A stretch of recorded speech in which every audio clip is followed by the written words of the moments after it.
With Helene bringing strong winds and a potential for tornadoes, want to make sure you know what to do if a tornado would form near you and how you would seek shelter.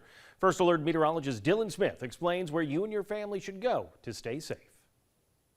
As we head into your afternoon, we do have a chance for some severe weather, specifically tornadic activity. So let's talk a little bit about your safe space. Safest places in your home are going to be towards the center of your home, closets, hallways, stairs, or bathrooms. You want to get as many walls between you and the outside as you can. Avoid those windows and doors, walls, and also make sure to cover up yourself. Bring a blanket, bring a mattress. If you got a spare helmet, that is going to be key as we head into this afternoon. So make sure you are in that spot and you can get those updates on the WTOC weather app.